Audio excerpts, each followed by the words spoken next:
Chris Landry, LandryFootball.com. Chris, I hope you're having a great Wednesday. Welcome into the game in T-Town. I'm having a good Wednesday. Hope you're doing as well. Well, good to be with you. These Alabama fans are nervous. Should they be? Well, I don't know about that. I mean, that's probably normal, but the reality is I think this Alabama team is on a different level, and I think what's important, it's always probably more nervous for people outside. The people that are involved in the coaching and playing of it, they won't be nervous. So I think but it's probably normal for fans to be nervous. I think this Alabama team is well equipped to play, a really good game in a hostile environment, and they've got a lot of matchup advantages that I think they can exert here. So it's going to be fun to see. I think that Alabama will have to play a poor game, a sloppy game. I think LSU's going to have to get some breaks and are going to have to create some breaks. I think they're going to have to create a short field for their offense. I don't think their offense is capable of scoring a lot of points. Pretty average offense, to be honest with you. But, against Georgia, they were able to force a lot of mistakes, and they were able to take advantage of it and really do a good job.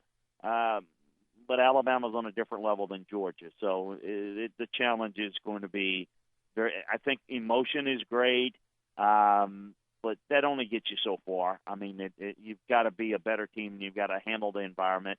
And I think LSU will. I just don't think they're nearly as good as Alabama.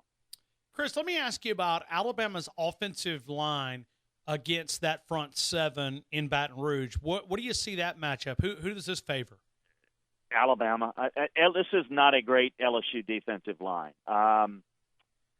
They don't have the pure pass rushers. Now, what you're going to see them do is bring a lot of blitz pressure. Rashard Lawrence is very good at defensive end. Theoko is their best interior rusher. He plays on the nose most of the time. And what they do is they play an odd front. They'll cover up the center. So it'll be a little bit of a different look than they'll see, but than they've seen thus far this year.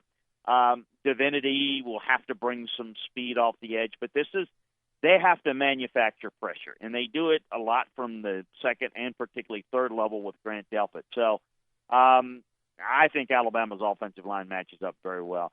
I keep saying I know that there's a lot of talk about Tua and how good he's been. There's been a lot of talk about their receivers, but there's not been nearly enough quality of talk of how good this offensive line, particularly the offensive tackles, have been for Alabama. Tua can't survey the field and spend all that time and go to his third and fourth option if he doesn't have time. I think they've done really well. Now, I think they'll be challenged with some blitz pressure, but I think that they'll hold up very well and make sure that they get into right protections on that. But I think this offensive line of Alabama is very, very underrated. Most offensive lines don't get the credit.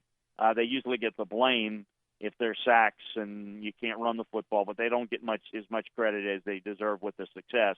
And I think that's the case with this great Alabama offense. It starts with the offensive line, and Tua, and the receiving corps are allowed to do what they do because the line does what they do. Chris, is there a part that favors LSU? Is there a mismatch for their advantage point? Is there something that you're kind of intrigued about from an LSU perspective, looking at, say, they have the advantage here? Kicking game. If it's a field goal game, if it's a close game, which I'm not sure that I see it being a close game, but if it is, probably big advantage LSU, at least based upon to this point. LSU's really good. Their field goal unit, they can get three. Alabama, it's a hit or miss. We know the Alabama kicking game. I think that LSU matches up very well in the secondary against most people. The challenge for them is going to be they're going to have to rely on those corners, and I think their corners are very good. People know who Greedy Williams is, but Christian Fulton is very, very underrated at 22. He's a good player. The problem is you've got to match up against three and usually sometimes four weapons in the passing game against Alabama. So they're going to have to be very aggressive with their front, and you're going to have to deal not just with Wake Tua and throwing the football, but you're going to have to commit more guys to the box to defend the run, and more guys to the box to defend the run is going to leave you shorthanded, and you're going to have to really do a good job of covering not just well, but for a long time, because the play extensions that Tua brings to the table makes it very difficult. A lot of these plays, fans don't get to see this. They watch games in person or on TV. When you break down tape, you see sometimes these guys are not open initially, but when they get to the top of their route and they stem their route, the ability to extend those plays, that's when they're able to make some big-time throws, and that's where a lot of those big-time plays happen off of the initial top of the route. So it's going to be quite the challenge for LSU. I think LSU's the most talented secondary that Alabama's faced, but this by far is the best offense that LSU's faced. So I don't know that there's a real advantage. I'll say this. I was thinking about this. If I looked offensively and I looked at LSU's offense, there's not one player on LSU's offense that would start for Alabama. Really? There's not one. I mean, there's certainly not anybody that I would take. I mean, I would take every offensive lineman for Alabama. Certainly take Alabama's tight ends. There's not one receiver that would start for Alabama. Joe Burrow certainly would not start. Nick Brossette's a good back. Alabama's got two of them that are better. There's not one player. Now, defensively, they've got some guys that could play. Rashad Lawrence could play. Devin White could play. Fulton, Greedy Williams could play. Delpit could probably start. He's that good. So they've got a few players there, but I think this is a better Alabama team, a more talented Alabama team, a much better coached Alabama team. I just think it's going to have to be, for LSU to have a chance, I think it's going to have to be one of those days. It's going to have to be just, Alabama's going to have to play poorly. They're going to have to, LSU will have to play great. We'll have to create turnovers, and Alabama's going to have to help the cause. If that happens, then it's game on. I think the goal for LSU needs to be, and this is how I would approach it, we need to get this game into the second half. That ought to be their goal, because no one's been able to do that this year against Alabama. Get the game to the second half, and we'll take our chances. That's really you've got to be very careful to not lose the game in the first half of the first quarter, because that's where a lot of people have just completely lost the game against Alabama. So if LSU can get off to a good start, then maybe it could cause some problems, momentum, and what have you. But I think this Alabama team is quite a bit better. I don't look at this as, I know it's 1 versus 3. You've heard me say this before. There's not a true number 4 team in the country right now. I think LSU's a team that just could easily be ranked 13th as it could 10th. I think they're a good team. I think they're a really good defensive team. But I don't think they're better than Notre Dame. I don't think they're better than Michigan. I certainly don't think they beat Oklahoma.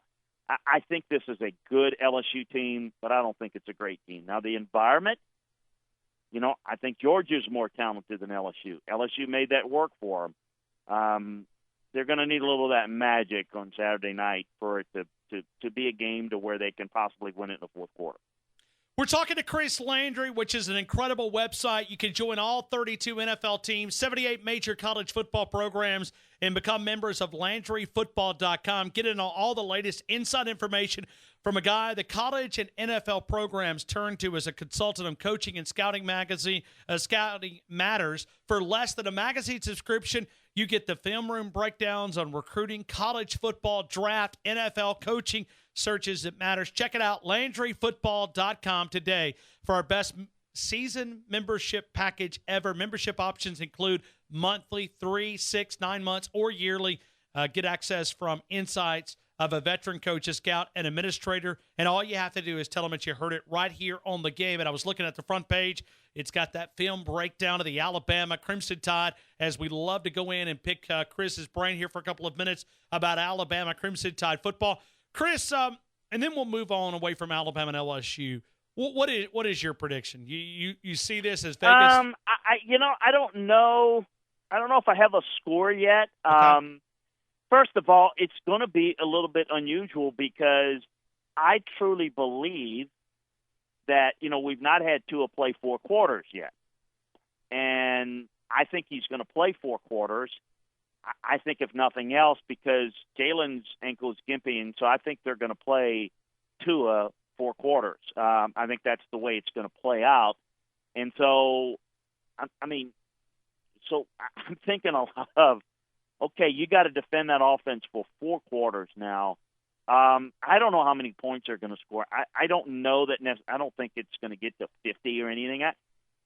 It might, but if they score that many points on this defense, that will be a statement of statements. I don't know, Ryan. I mean, the thing about it is, if you hold this Alabama offense to 35, you're actually doing a pretty good job. I mean, LSU's not scoring 30 points against Alabama unless, it's coming on cheap points, with turnovers and whatnot. So I don't really know. I mean, I don't know if I had to just throw something out. I mean, 38-13, 38-17-ish, something like that. I don't know. I mean, I think that here's what I would say. I do think that it's going to be pivotal, and this is a big key to look for a team like LSU to have a chance. The other thing that needs to happen is they're going to need to control the football. This is going to be a little different. Everybody talks about, what Alabama and LSU, how these games have played in the past.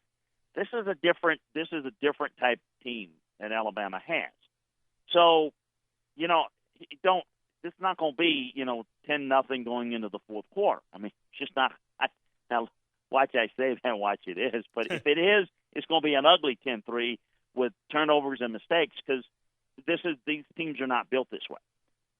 So what I see happening is LSU trying to control the football with screens, the run game. They need to keep Alabama's offense off the field. And so I think in large degree, I think Alabama will, particularly if Jalen's not healthy and in that reserve role, I think Alabama would like to get a lead and would like to run the football. So if nothing else, I think that if they have a 2-possession lead into, let's say, middle of the third quarter, if they do, Alabama, then I could see them taking the air out a little bit, which, at that point, you're kind of tempting fate, throwing against the secondary and trying to score a bunch of points, just get out there with the win. So for that reason, I could see the game, maybe winning score being in the mid to high 30s, perhaps, maybe into 40. It really just depends on the flow of the game, Ryan. I mean, and does Alabama get a defensive touchdown? Do they get a return? I mean, those are things, but I would probably say that the game plan might be a little bit more ball control with a lead. So, for whatever that's. Does it change, in your opinion? I promise this will be the last question, LSU and Alabama, knowing that Jalen Hurts is not going to be 100%, if he's able to go and give them some of those maybe mix and matches and some things and some wrinkles, if he's not, does that change the game plan at all, in your opinion? Well, it certainly changes certainly his availability. They have a package, which is, the package is the wrong way. They have a part of the offense that Jalen runs very well, and some of the basic offense that Jalen runs well that they have prepared for him each week. Now, how much he's able to work through that this week mentally and physically will determine the likelihood that he can play. If he's not available, then I think the plan obviously is going to be, unless an emergency, I think they'll get him prepared in an emergency situation. Can he go? Because we got to deal with the possibility, right? If Tua gets injured, then what do? You got to have that plan. You got to think that through. So I think they'll have that plan in place. But if Tua is healthy and playing, I think they're going to play him 4 quarters. Now, will they have a different game plan? Well, as I said, potentially with a lead, I think they may run the football more. Now, listen, understand when you say run the football, that is you're going to force the defense to have to defend the run. Now, if they begin to crowd the box, that's when you throw the football, and that's where it could get into the 40 points and even higher. But I think that what you want to do is play a little bit more ball control. If you're dealing and going into the game with really only one quarterback that you're ultimately comfortable with on the road there, then I think you might be a little bit more cautious about how many times he's throwing it, potentially taking hits, and you might want to, bleed the clock a little bit more, again, once you have the game in hand. I think that's where the game plan and the strategy might differ a little bit. But as we all know, game plans evolve with an idea going in, but then you have to make adjustments during the course of the game. So the flow of the game is going to dictate it. It's what's working. It's kind of like, you see coaches have those play sheets and those starts. The reason why they have it is they have everything in line in every situation, and they make notes on it as to what's working. So you go into the game and you think that, all right, you've got this play, and it may be down 12, 15 on your list of what you like to call in this situation, but all of a sudden you're blocking the 3 technique of the opponent team really well, and that plays, you put a little mark on it. We need to go back to that. And that becomes like your favorite play of the game because you're having success, or vice versa. If you're having a hard time getting open on this route, or you're having a hard time blocking this front, you make the adjustment. So, I think that they will play it not conservatively. They'll be aggressive. They'll be what they are, I would think. But I think with a lead, they might try to take the air out of it a little bit more even than they normally do. Let's go to Kentucky, Georgia. Do you give the Wildcats a chance to upset the Georgia Bulldogs? I do, but I don't know that they're going to have enough offense to be able to win it. But they're physical. They can line up with Georgia and play with Georgia at the line of scrimmage. Yes, they can. Georgia's going to have to stop the run better than they did when they played LSU. Snell can run the football, and if they're able to run the football, they can keep that defense off the field and make it a low-scoring game, and they certainly have a shot. Now, the problem is going to be for Kentucky is where are they going to get the points out of the passing game? Where are they going to get the production out of the passing game? Listen, they're going to have to also create short fields for their offense, and they're going to have to find a way offensively to make some plays in one-on-one matchups. They're going to have to win. And, they're going to have to make some plays that heretofore they've not been successful doing in the passing game. I think Georgia's better. I think that, the fact that it's in Lexington makes it intriguing. But I just don't know that Wilson can make enough plays in the passing game. If he can, game on. If he can't, Georgia gets a lead, going to have a hard time, I think. When you look at these rankings, college football rankings, how much does it just help us understand the parity in college football? Because, after you get past 10, there's some questions in this college football quality after you get past, 8, 9, 10, even further back. I mean, a lot of smaller teams ranked in this top 25. Well, they are. I hear and I listen to as much as I can stomach a lot of the talking heads about this and that. But the reality is, I do my work by film, and the film speaks to me. And to me, it's not very difficult to determine who the best teams are. Now, on a given day, Ryan, anything can happen, and we know that. But the whole, this team did this and this team did that. The film speaks to you. To me, Alabama's kind of on a different level. I think Clemson is getting better and better, or is the only team that physically can match up and play with an Alabama. I think Notre Dame is good, but there's a drop-off after 2, and I would put Notre Dame 3. Then I would put Oklahoma, who is dynamic on offense, could score in anybody, but defensively are weak. Michigan, a little bit the opposite. Really talented on defense. If they can get more out of their offense, or Michigan get more out of their defense, you got a pretty good team there. Not to the level of Clemson, but pretty good. Georgia, I overrated. I firmly admit that I saw some of the talent, but they have not come together at any point during this year. They're getting a little better. Got better last week. But, yeah, I think there's there's a whole lot of, as I said before, you can take 4 and 14 and flip them on a given day. They're just, to me, anything can happen. I'm going to enjoy the rest of the way, but anything other than Alabama versus Clemson for the national championship would be a major surprise, because by far those are the two best teams on film to me. Chris, Texas A&M Auburn, I know it's not maybe the national game, but certainly from a local perspective in this state, Texas A&M and Auburn down in Lee County. Well, Mississippi State played very well last week and really took it to A&M. Auburn played better, not good, but better. It played a little bit better, kind of trying to survive the rest of the year. I think last week's game makes it more intriguing, meaning A&M's performance. I know we can look at it from the Auburn standpoint, but I think, to me, when you look at games, you got to look at it both ways. You know, A&M has struggled in the past under a different regime and a different coach, struggling at the end of the year. And Jimbo's tried to create a different mindset and an attitude, and I'm very curious to see what they do this week, coming back, responding where they didn't do anything. They couldn't get open, they couldn't block, they couldn't tackle. They weren't very good. I still think A&M's better. A&M, Auburn is at home, obviously. So I think it's going to make for an intriguing one. But I really, really thought, at least going in the last week, A&M was better, have looked better. And I want to give credit to Mississippi State, the game plan they had and the performance they had. I'm going to say, both teams are in a little bit of a desperate situation. Maybe Auburn's more desperate and at home, but I think A&M's a little bit better. It's going to be fun. No doubt about it. Chris, let me throw it back to you. Talk about the incredible website, man. You guys are breaking it down, and, we're in crunch time. Everybody's want to know, and I think that's what it is for Alabama fans. It's not nervous about LSU.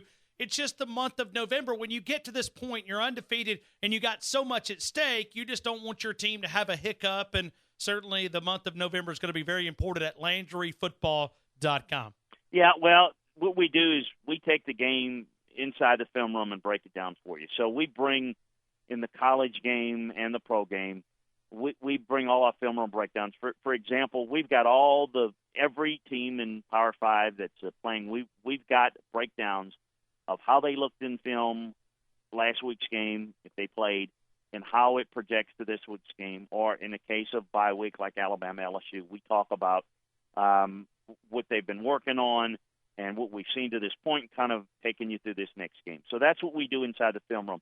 We also are going to have a full game breakdown on this game, and as well as every other game. Big games around the country. We know the biggest is Alabama, LSU, but Georgia, Kentucky, but you got Penn State, Michigan, Oklahoma, Texas Tech, West Virginia, Texas, on and on and on. We do that every week. We take you inside the film room, break down the game from a coaching and scouting perspective. We do it on the NFL level. We do recruiting, college. We're going to have a breakdown of every one of Alabama's commitments and what you can expect out of that group and every other school's commitments. That's what we do. Draft prospects, you name it. We take the game from every different angle, from a coaching and scouting angle on the pro and college game. We give you notebooks every day, tell you what's going on around college football practices around the country each day, around NFL practices. So it's one-stop shopping football. You like football, you'll love LandryFootball.com. Check us out. Follow me on Twitter at LandryFootball. We're still trying to help out the flood victims in the Carolinas, Georgias, in Florida. So what we're doing is taking any 50% of any memberships that you become involved in, and we're buying supplies to help those folks out. For less than a magazine subscription, as Ryan says, you get access to a college and scouting department. So if you like football, you'll love LandryFootball.com. I guarantee you that. And right on the front page is the Alabama film breakdown from someone who's been inside that coaching room, a scouting room, as an administrator. Hey, Chris, are you going to call Nick Saban and wish him a happy birthday today? I mean, do you do that? I mean, I probably need to do that. I probably do the text. I'm not real good. He doesn't really do that too much either, but he probably, he always used the same line on me every time. It's, yeah, my mom doesn't know if she had a trick or a treat, So he's a little bit busy this week, so I'll leave him alone. Just a little bit, and he's He's in one of those moods too, Chris. He's in a unique one this week. I'll leave it at that. Hey, Chris. Yeah, there's no question about that. This is one of those things that it always perplexes me because, and fan bases, you deal with them all the time. But being in South Louisiana and growing up here is, and recommending him and getting him the job at LSU, he's meant so much to the program. But for LSU fans, the inferiority complex that they've always had with Alabama is just at a all-time high because the guy that they had is now coaching against them and is the reason why they haven't won in what? Is it 7 years now? 2011. 7 years in a row. Yep, 7 years. It's probably going to be 8. So it's the source of a lot of frustration. And but anyway, it should be fun. It should be a good environment, and I can't wait to watch it. Chris, I appreciate you for being a part of the show, man. Have a great week and Thank a great you. weekend. Take care. All the best.